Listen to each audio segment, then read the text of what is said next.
A World War II soldier from southern Kentucky whose remains were just recently identified receives a proper burial.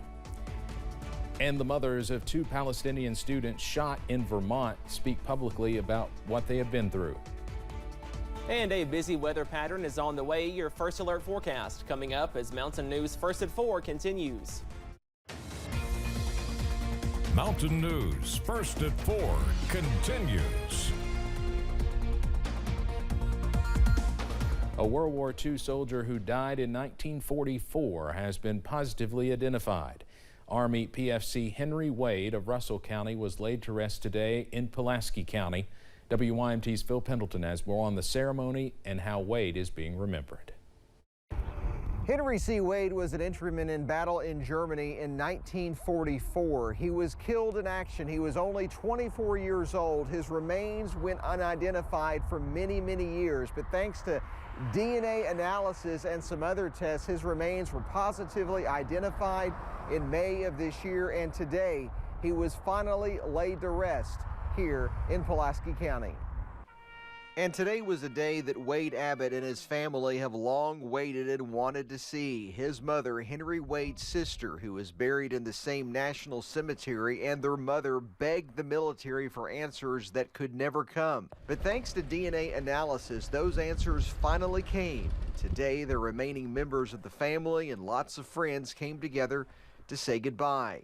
Abbott continued the quest for answers after Wade's siblings passed away, but was still able to use DNA they had provided upon a request from the Army. So they sent me the kits, told me how to use them. I went to my Uncle Edward, which was Henry's twin, and my mother, and they asked for my DNA, and I sent it to the Army, and here we are today. Henry Wade's name had long been on the walls of the missing at an American cemetery in Netherlands. Now, a rosette was being placed beside his name, indicating that he's been accounted for. In Pulaski County, Phil Pendleton, now back to you. Henry Wade was killed in the longest battle on German soil during World War II. With the election now in the rear view, legislators in Kentucky are preparing to head to the Capitol in early January for the 2024 General Assembly. But not before the majority leaders made a group trip to Pikeville. Today's visit to the mountains included a stop at the University of Pikeville and Pikeville Medical Center, as well as tours of Addiction Recovery Cares River Place Recovery Center and a trip to the business Appalachian Tank. Primarily, I think what most people want to know is that we started creating a sense of fiscal sanity in 2017. We have the power of the purse. We will have more about the plans for the session and the trip to Pikeville coming up tonight at 6.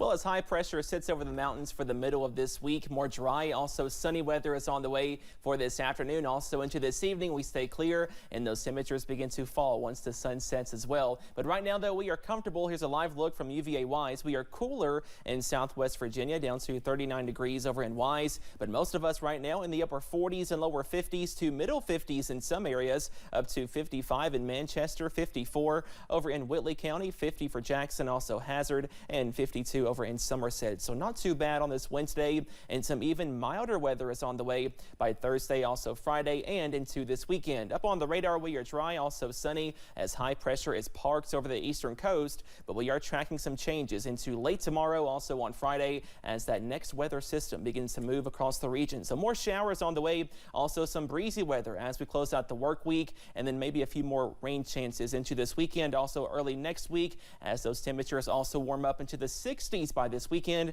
All those details plus your full 7-day forecast on the way in just a few minutes. Steve? All right, Cameron, thank you. While authorities in Vermont determine if a hate crime was committed when 3 young men of Palestinian descent were shot in Burlington over the weekend, the mothers of 2 of the college students are talking about that brutal attack. All 3 students, 2 American citizens and a legal resident, are recovering from gunshot wounds. 20-year-old Hisham Awartanani is the most seriously injured. So he should be having an operation today, and he may, in the next week or so, be moved into a rehabilitation facility because he has an incomplete spinal injury, which means that he currently can't move his legs. 48-year-old Jason Eaton has pleaded not guilty to 3 counts of attempted murder. He's accused of shooting the men as they were just walking down the street, speaking a mixture of Arabic and English. Police say 2 of the men were wearing traditional Palestinian scarves. This has been a critical day in the Israel-Hamas war. An extended truce is due to expire within hours, and while another exchange of Israeli hostages for Palestinian prisoners is underway, it could be the last unless the truce is extended once again. Qatar officials are spearheading negotiations involving the U.S., Israel, and Egypt and say they are hopeful an extension will be announced by the end of the day.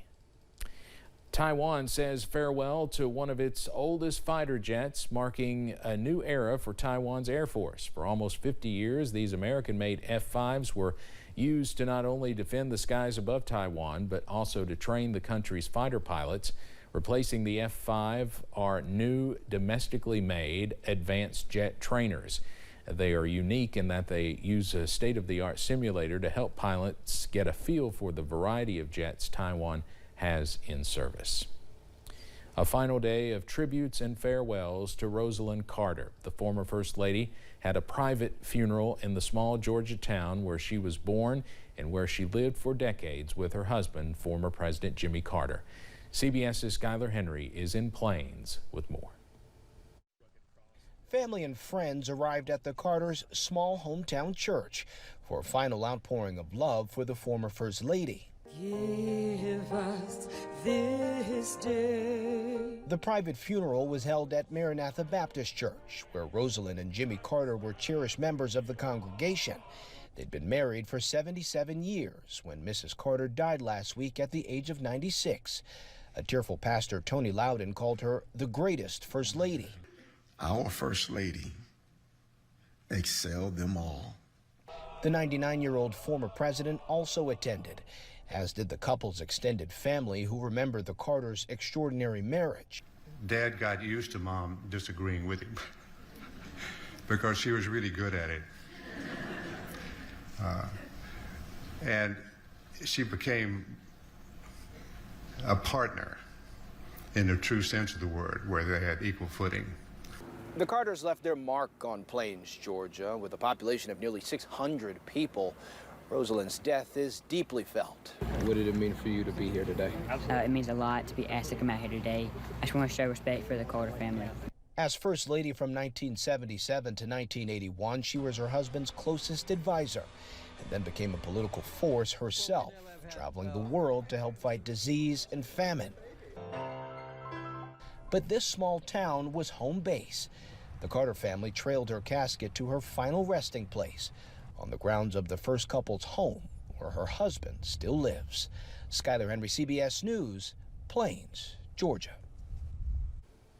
2 other presidents and all the living First Ladies joined the extended Carter family during yesterday's memorial service in Atlanta before today's more intimate funeral. Coming up on First at 4, some new information about the price of gasoline compared to how much drivers have historically paid. And dry weather will continue as we go into tonight, but some changes are on the way for Friday, also the weekend. Those details coming up.